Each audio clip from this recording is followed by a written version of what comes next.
What we do know is what President Trump has said and done recently. You just heard the clip where he said he's frustrated with President Putin. He's ready to go forward with sanctions on Russia, as well as secondary sanctions on countries that are buying Russian oil, which just shows that he has a strong commitment to keep the pressure on Vladimir Putin to make a deal at the negotiating table. All right, that's Senator Tom Cotton. Russia hawk, as President Trump is reportedly now considering pushing again for a peace deal between Russia and Ukraine. This after the last effort fell through after the Alaska summit. Army Secretary Dan Driscoll and a few other top military officials are visiting Kyiv right now to try and advance the president's mission. It comes as Axios is reporting that the Trump plan asks Ukraine to cede additional territory in exchange for security guarantees. Let's go ahead and bring in State Department spokesman Tommy Pigott. Tommy, great to have you with us this morning. Putin infamously kind of bailed on, peace talks after the Alaska summit. He's continued barrages of attacks every week targeting Ukrainian civilians. What has changed on the ground that makes the administration feel like a peace deal is again a good option to pursue or a possible option? Well, look, President Trump is a peacemaker. This is a conflict that President Trump inherited, but it's a conflict he wants to bring to an end. He has been clear from the beginning of this administration that his main drive here is to end the bloodshed, allow people to go home and be with their families, live prosperous lives.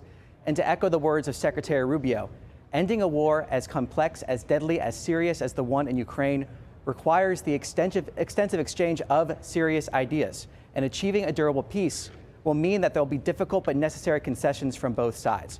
So we will continue to develop a list of potential ideas to bring this conflict to an end. So it sounds like, tell me if I'm following you, it sounds like this is maybe one option among others. Can you share with us anything about the other viable paths forward that the president sees? Well, we aren't going to negotiate through the media, but again, the main driver here is very clear. Bringing this conflict to an end, stopping the bloodshed. The president is a peacemaker. Like I said, he inherited this conflict, but he's working to end it. And that's why we're continuing to develop a list of potential ideas from both sides to bring this conflict to an end, to stop the bloodshed. Can you tell us anything about this reporting that a peace deal that is currently being considered by senior officials would require Ukraine to concede some territory that is currently under its control? Obviously, that was a sticking point the first time around. Can you share anything with us about that? Is it true?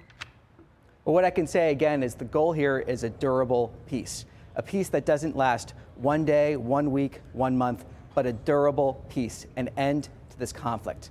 And to reiterate, to echo the words of the Secretary once again, we are continuing to develop a list of potential ideas with input from both sides to bring this conflict to an end.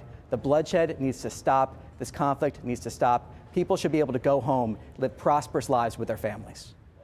I want to make sure that I ask you about this other announcement from the Secretary this week.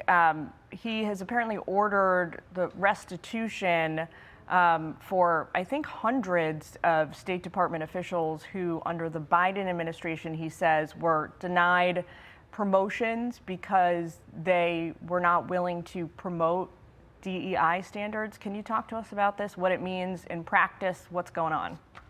This really was an outrageous policy from the previous administration, where they were forcing a destructive ideology on the workforce and led to real damages on employees as a result. So we're seeing restitution for close to 300 employees that were passed over for promotions or other sort of recognition because of this policy. So what we're seeing is an action here to correct for those destructive policies under the previous administration. The bottom line is this: under Secretary Rubio, we are rewarding merit. We are not promoting DEI. And when you promote merit, when you recognize excellence, that does right on our workforce, that does right for our country, that allows us to better implement the foreign policy of the United States and advance our national interests. What does the restitution look like, real quick, before I let you go? Like, are these people going to get promotions now, or what happens? This takes a variety of different forms. We could see different bonuses, we could see different recognition, we could see different promotions. It's a case-by-case basis based on the damage that was done in each of these individual cases. But the bottom line, again, is this. The era of DEI is over. It was a destructive policy forced on this administration, forced on this country by the previous administration. We are rewarding excellence now, and that it does right by our workforce and right by our country. All right, Tommy Pigott, thanks for taking time with us. Great to see you today, get your perspective on all these changing foreign policy topics, shall we say. Thanks for having me on. Appreciate it. You bet. I'm Steve Doocy. I'm Brian Kilmeade. And I'm Ainsley Earhart. And click here to subscribe to the Fox News YouTube page to catch our hottest interviews and most compelling analysis.